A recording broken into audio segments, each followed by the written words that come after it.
Okay, so I was living in my own house in my own room, and one day a boy comes to me and says that he is my childhood friend from 5 years ago. He says that he has come to live with me in my house. I wasn't sure if I believe him or not, but he was adamant that he wanted to live with me. His name was Sid. He was cute, he had big brown eyes, and most importantly, he had an amazing personality. I let him stay with me. One day, I left my house alone, and I told Sid that if you make any mess in the house, I will throw you out of the house. But I had to go to the store, and I was really scared because my street was famous for snatchers. At around 7 p.m., I went to the store near my house, and while I was returning, I started to shiver. I don't know why. I started walking fast. As soon as I crossed the main gate of my house, I locked it. I was safe, I thought, but suddenly I heard footsteps. Were those footsteps real or fake? I don't know. I couldn't believe that. I heard the footsteps behind me, coming closer and closer. I walked fast, and suddenly I heard a bang. Those footsteps paused. I thought maybe it was my imagination. I walked inside the house. All of a sudden, I heard a bang, and then everything went black. And now, let's get back to the video. It was late 10 p.m. This experience of watching a horror movie named Insidious at late night is super awesome. I was seeing the movie with an ocean of interest, so I was totally leaned in that movie that I didn't even notice I got a call from my mom. I realized that I got it when I saw the phone in the 3:45-minute break. Then I chatted with my friends. Suddenly, I heard something falling in my kitchen. I turned back and found nothing. I consoled my gear, saying it may be just a rat. I just gave a look at the window that is to the side of the door and in the direction to my left hand. To my horror, I saw a man catching a knife and looking at me with his red eyes. Chills ran down my spine, and I froze. I didn't look around and immediately hid under my sofa. I didn't know what to do. I peeped through the small hole of the sofa, and my blood froze as the man was still standing, but with a creepy smile. I guess I haven't seen this type of smile in any horror movie. It's scarier than that. I gulped and looked at my phone that I was holding in my hand. I took a long breath and called the police. The call kept ringing. I kept praying to the God to lift the call. My heart pumped 100 times faster, as they still didn't lift my call, and it was ringing. Please God, one call. I prayed for the millionth time. Hello? Somebody answered my call, and that is when I felt like I was dead born. Hello? They called again as I didn't give a fast reply. Hello? Hello? Please help me. I pleaded with them. Ma'am, what happened? They asked. There is someone outside my door, catching a knife in his hand. Please, help me. Ma'am, give me a second. I'm here tracking your location. Please be patient. I was waiting on the call, and I peeped the second time, and my heart came to a normal beat when I didn't see the man. Ma'am, the police are arriving in 10 minutes.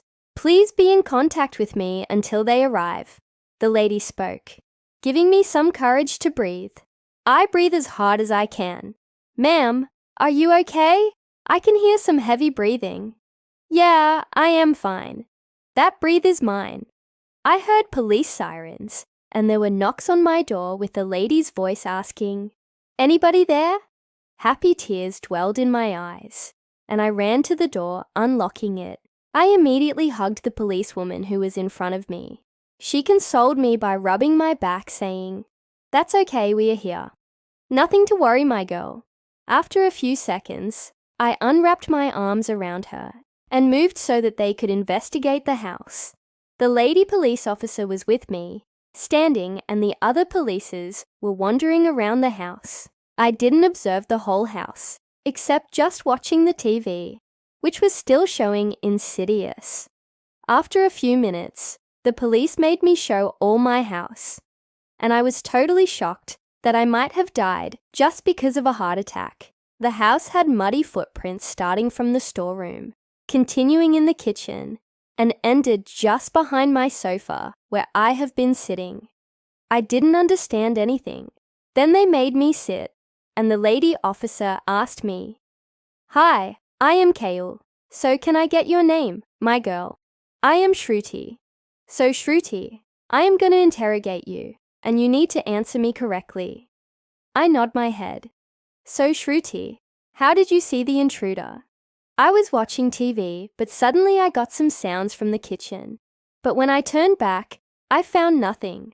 After a few seconds, I gave a look at my nearest side window and was shocked to see that there was a man outside the window.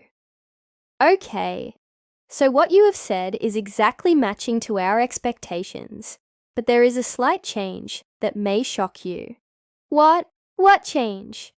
The man or the intruder whom you saw in the transparent window is not outside the window, inside the house. My mouth was hanging, with my eyes widened, and my breathing stopped for a second. "What are you talking?" "Yes, Shruti. Let me show you an example," she said, as she called a man police officer and made him stand on the last footprint that was behind the sofa. I was made to sit in the exact before position. I looked at the window and was thrilled that his reflection was like he was outside the window, but not inside. I turned towards Officer Kale. She smiled at me and asked, looking like it was outside. I nodded my head and asked, "I realized he was inside, behind me, but how did he break into the house?" "He broke your storeroom, which was really weak," Kale said, as she showed me the rusted lock. "But why didn't he kill me?" "That is what we are thinking, but by God's grace, you were saved. We will inform your mother and father about this. You can take rest sitting here. We will be here until your mother and father arrive," she said, as she was searching for something in her pocket, maybe a phone to call my parents. I sat down on the sofa and was just blankly looking at the window, wondering why that intruder didn't kill me. I don't know why he didn't, even when he had a chance, but I believe it was by God's grace. If you have watched the movie Sinister, please share with me what you think about it in the comments section. If you have seen the movie, please do tell me if I have missed something in the story. Thank you for watching this video. Please subscribe to my channel and give it a thumbs up. Thank you for watching this video. Please subscribe to my channel and give it a thumbs up.